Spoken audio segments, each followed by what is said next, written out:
welcome to Xbox On. Now, it is our last day in Gamescom. It is completely flown by. I think our voices are even starting to go from like all the shouting, like all the excitement around the hall. It's been a lot of fun. Got to play loads of games, which has just been amazing, which are going to be coming out very, very soon. Very soon. So yeah, we wanted to talk about what our games of the show were. So I'm going to kick things off.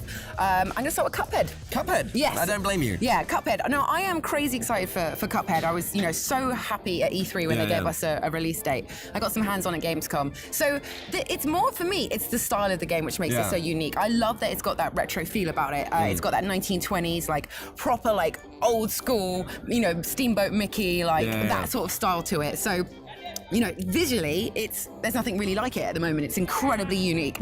Music-wise, it's got old school jazz. I'm a big fan of jazz music, so just the music style is great. It is hard as nails. Yeah, no, we can't even stress this enough. It is one of the hardest games I've played in years. I mean, like, you can obviously, there's multiple difficulties that you can choose. So if you're struggling with a particular level, you can decrease the difficulty. But even the easy difficulties are freaking hard. Yeah, like the boss levels, they're punishing. So I did the one where it's like the giant carrot and the onion is all these vegetables attacking you, and they're throwing their mean, like there's an onion where it's like crying and the raindrops are trying to kill you. So you're constantly like on your toes. There is no relaxation point. You're running and gunning non-stop. Like it's punishing. I also kind of like that it's going to be one of those old school couch co-op games. So it's going to be something, even though it's challenging, sit there with your friend or your family members and just play it, and you'll have a lot of fun. And there's this sense of like fulfillment when you actually beat a boss and you're like, I've actually done this, because it is that hard. Yeah, totally. Like I was thinking when I was playing it at Gamescom, I was like, I'm definitely going to play this with someone. I think it's going to be more fun playing it on the couch, getting frustrated with each other, like, getting angry and probably rage quitting a few times. But I think you need to share that rage with the person you're with. Don't experience that rage alone. Share it with someone else. So obviously, Cuphead is one of your game of the shows. Mine was actually right next to it on the Xbox booth.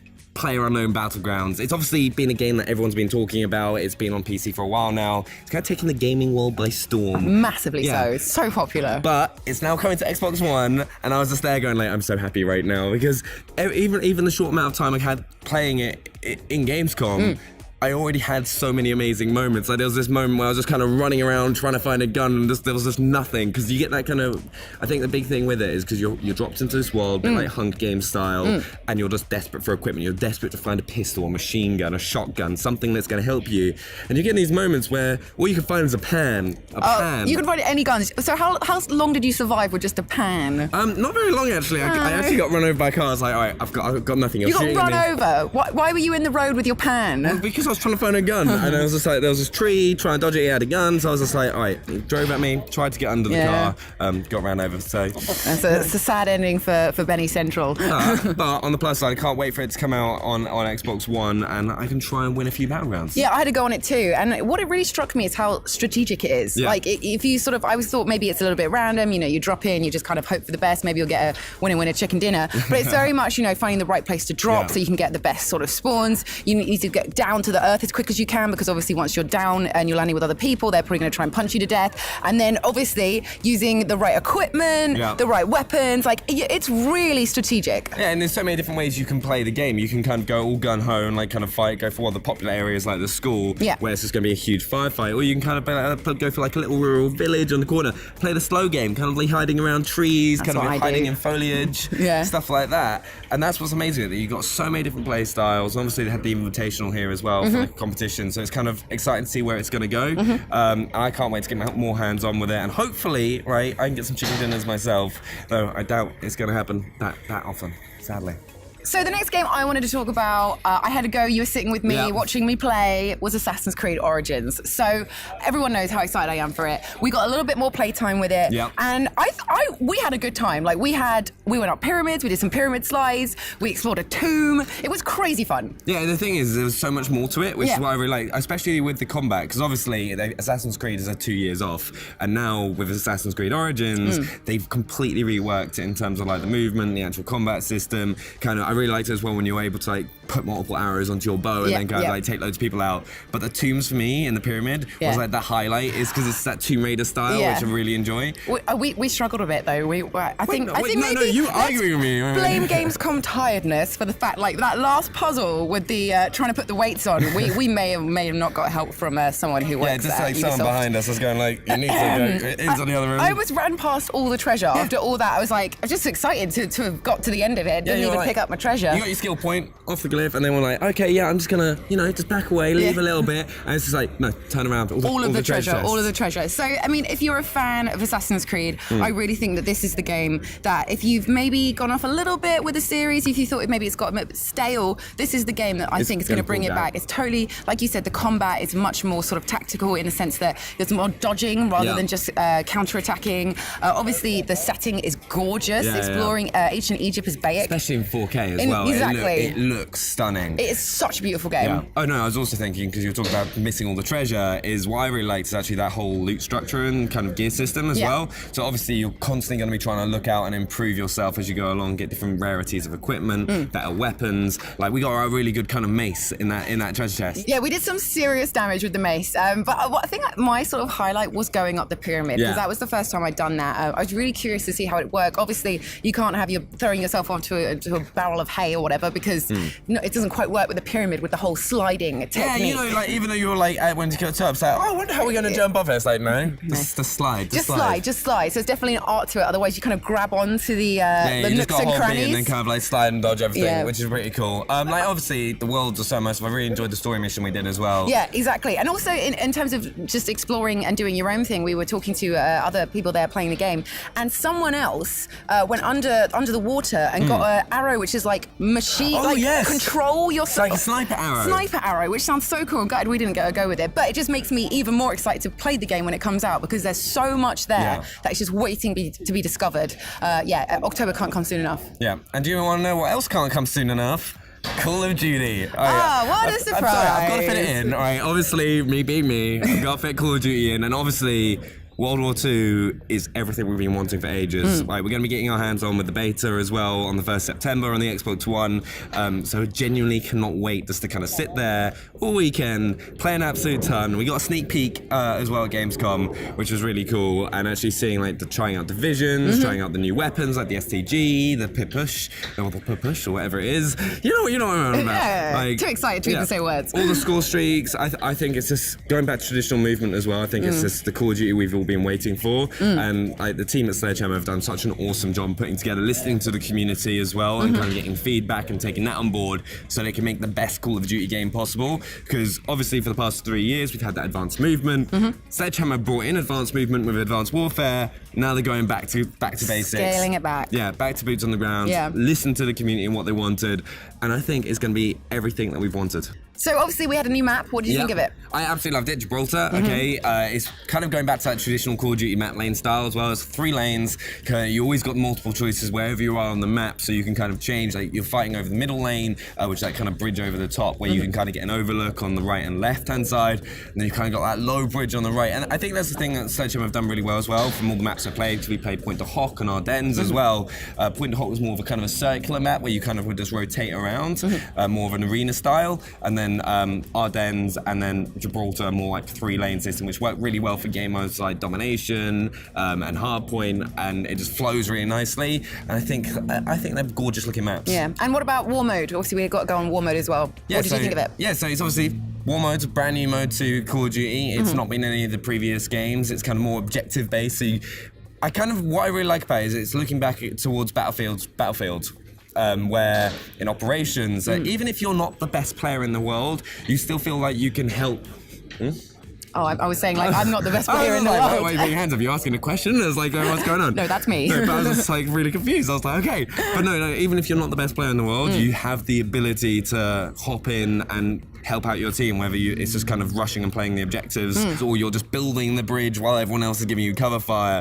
It just allows you to feel part of it and actually be like helping to contribute to the war effort. Yeah, that's how I felt, definitely. Like, I'm not team deathmatch. I'm not doing much help for the team, but war, I built some great bridges. Well, and team deathmatch is great if you're on the other team. Yeah, sure, Betty. Thanks a bunch.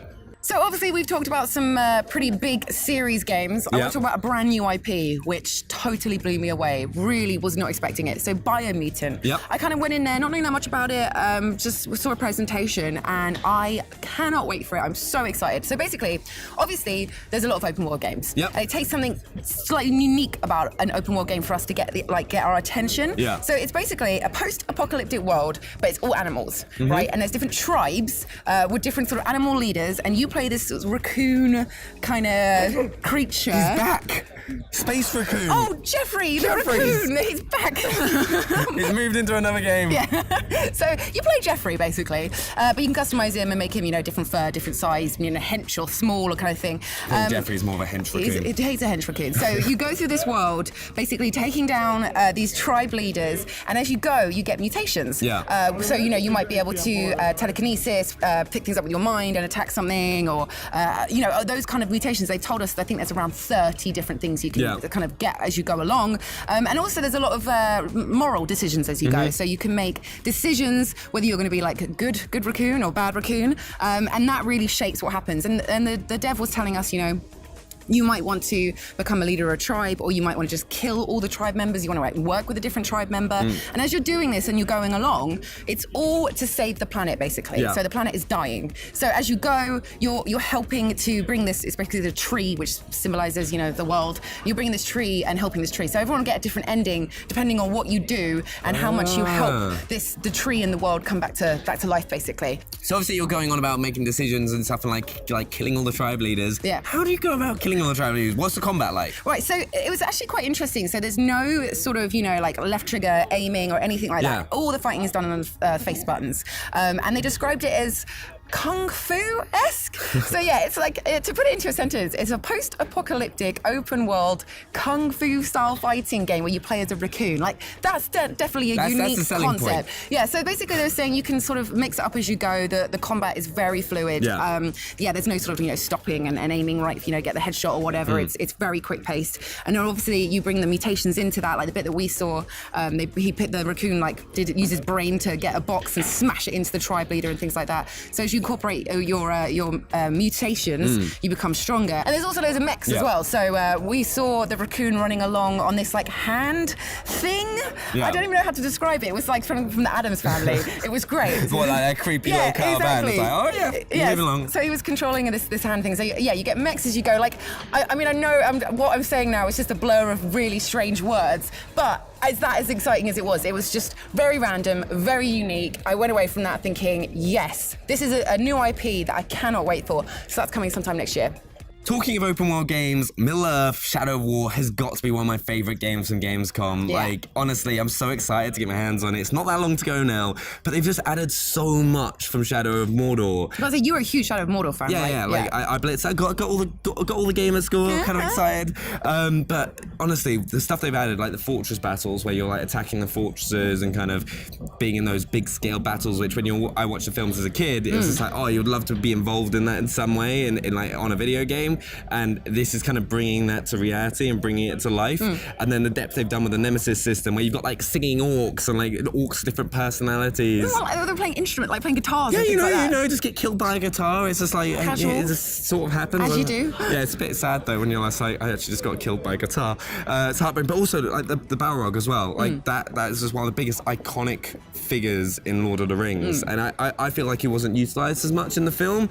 And bringing situations like that with the quick time events just makes the game feel really epic, and the story as well that they've expanded on with Shelob involved. It's just going to help add even more to that kind of backstory of the Lord of the Rings, which I think is a really cool universe. One of the things I really liked is when you do those fortress assaults and you win, you take down the guitar, you can put one of your war chiefs in command, and then the area sort of adapts to their tribe, right? Yeah, it has a huge influence. Yeah. It also means that you as a player have got a lot more choice in how you want the game to play out. So if you've got a Beastmaster Master War Chief that you really like, you make him in charge. That fortress is then going to become a bit more Beastmastery. It's going to maybe have like furs like hanging off the walls and like affect it in that way. While if you have someone who's a plunderer, he's just going to have loads of gold everywhere, which is really cool. And I think that level of detail is just going to add to the immersion of Shadow of War. And I think that's what I'm really excited about. I've said it before, like everything they've done and everything they've added is just expanding the game, like a bit like it with Assassin's Creed Origins. They're also bringing that gear system in rather than just the runes, so you're going to be able to find better equipment and build sets and just kind of... And do challenges to unlock perks. Yes, So it's like you can customize and go with, you know... Yeah, so you can improve the bit of gear once you've unlocked it, so it's going to be better, and it means that you've always got something to work towards, and this makes you feel like you're getting more and more powerful as you progress throughout the game. But honestly, it's a game that I just can't wait to play. It's coming out in October, and then I'm just going to be sat on it, and you won't see me for a while. I'm fine with that. Hey! So we got to do a stream on Mixer. How fun was it playing Sea of Thieves? Honestly, it's becoming one of my favorite games just because I always have a laugh when I hop onto it. Just something stupid, like that battle we got on the ship, like where we got attacked by this random crew when we're trying to get our treasure away, and this kind of me trying to launch myself onto the ship with the cannons and failing miserably. Yeah, I don't think you didn't land on that ship once. So the thing with Sea of Thieves is that you might think like, what am I going to do? How am I going to be entertained? We went into that stream with no plan. Like sometimes before a stream, you might say, let's do this, let's do that. We just went in and was like, we're just going to have fun. So there was no pre-planning. We just looked at our maps. We found treasure. We had a battle. It was just like it was an hour that flew by. You make your own fun, and there is so much fun to be had. It's just epic moments. Yeah. I think that's the best thing. With a group of your friends or even strangers, right? You're just going to end up having fun because some sort of moment's going to happen, like how with the man cannons, for example. Yeah. You're just going to launch yourself onto the island and completely miss and find yourself just in the middle of nowhere, or you're just going to get attacked by skeletons, or where we're all rushing around trying to get the treasure first. Yes. And then you wanted to be first. I got robbed. Oh yeah. You didn't get the treasure first, did you? That was great. I like that moment. Yeah, even though everyone else was trying to get me to water the gangplank and jump into the sea, get eaten by a shark. Because you were a bad captain. I wasn't a bad captain. I got us everywhere we needed. Right, I thought, even though I got saved because the enemy ship turned up, it was great. Yeah, bad captain here. But it's like those moments can never be scripted. Like that, the enemies attacking us. So we ran out of all of our cannonballs. Yeah. And they had a ridiculous supply. And they got to the point where we were like, we just got to leg it right now. Like we've got no hope. And we had some amazing treasure, and they didn't have anything. And we were like, we need to cash it in. We need to cash it in. We need to get out of here. And so we're just trying to get away from them while they were absolutely just pummeling our ship. And those kind of moments, you can't script them. You can't plan them. They happen. It's such an organic, fun game. Yeah, and also it's like things like where you drink too much grog and then you throw up, and then you can put it in a bucket and then throw it at the other person. You had vomit thrown on you. I was like, what's going on? Like, it's just like, just spin it, come over here. And it's just so much fun. And also the team at Rare are amazing. They're like the nicest guys. They are absolutely lovely. And they're so passionate about what they do, and it makes you even more passionate about the game. And every time you speak to them about it, you can see their eyes light up, and that makes you also get really excited for the game. And that's like, I can't wait to play more on the alpha and just kind of keep playing and plugging away and seeing what they add and what they do. Becoming the best pirate there is. And also, Xbox On, we're going to be the best pirate team. Yeah. But you are going to walk the gangplank. I'm the captain. No, you're not. No, he's not. No. Captain, let us know in the comments below. Alright, and last but not least, Star Wars Battlefront 2. Got to play Starfighter Assault for the first time. Because I'm not gonna lie, I'm a bit of a Star Wars nerd, right? I love all the films, I love the games, and this is just kind of adding an extra element, because it's the one thing that was missing for me in Star Wars Battlefront 1 was space battles, and they've just thrown it in, and it was pretty epic as well. Like, we played as the Imperials when we hopped on and played. I'm more of a rebel person, personally. I'm more of a rebel myself. I was thinking, but honestly, it was so fun, like the noise, the sound effects, and how they've added to that kind of the fighter squadron mode from Battlefront 1 with the objectives, so you know that you've always got something to aim for. Like when the Y-Wings bombers are coming in, you're like, focus on those, defend like the shield generator. There's so much to do and so much immersion added to it, and obviously you've also got the core game as well. This is just an extra mode on top. So at E3 we got to play like the traditional game mode, which is awesome, and like the level of customization and details they've thrown into it. So the first thing that I really enjoyed about it is obviously they've added objective modes to the fighter squadron mode effectively, which is Starfighter Assault, which is space battles, which is another thing that I'm really excited about. And because they've added objectives, it means that you feel like you've got a purpose rather than just flying around trying to dogfight all the time and take out other like X-Wings, TIE fighters, or whichever side you're on. Yeah, we had to actually sort of like, because we were set up in, you know, capturing with each other. Yeah. We had to work together. It was kind of like, let's go for this objective. Then rather than just aimlessly pew pew pewing at like every little red, you know, like enemy, we Well, it allowed you to kind of work together as well. It's like, all right, we're going to take this out. It's getting close to where it's getting close to its objective point. Yeah. And it just meant that you like kind of flew in, worked together a bit more rather than Fighter Squadron. I think was like kind of almost like a bumble of bees, that's kind of like buzzing around. Bumble of bees. No, you know what I mean. It was kind of like angry wasps attacking each other. While this kind of like adds an extra layer to it, and I think that's what's really good with Star Wars Battlefront 2. Everything they've done, like the stuff we saw at E3, which is like traditional kind of Star Wars Battlefront, they've added an extra layer of depth, especially like the combat point system, where everything you do, you earn combat points, which allow you to unlock, it allows you to gain access to better equipment or being like a hero ship. Yes, because we leveled up. We got some battle points, and you were. I was a scimitar, and then you became Slave 1. I became Slave 1, and you notice the difference so much, don't you? Yeah, they're so powerful, and it just like means that you kind of get those epic moments built up, and you're just a bit like, all right, I now can take on like 4 or 5 TIE fighters or 4 or 5 X-wings at once, and feel like you're able to just do a lot more and kind of turn the tide of the battle, so to speak, which I think is really cool. And I think they've done an awesome job with it. I can't wait to get my hands on it. Beta in October as well. It's going to be so much fun. And I'm kind of gutted that we're leaving Gamescom now and we're not going to be able to keep playing these games. I know, it's sad it's come to an end, but we hope you've enjoyed all of our coverage on Gamescom 2017 this year. It's been so much fun. We've had an amazing time. Yeah, and these are just some of our favourite games of the show. If you've got anything different or you agree with us, make sure to let us know in the comments down below. Also, if you are new to the channel, hit that subscribe button so you don't miss out on any future videos on all these awesome games, because they're going to be coming right here on Xbox On. So soon. And hit that like button if you enjoyed this video. We will see you next time. Bye.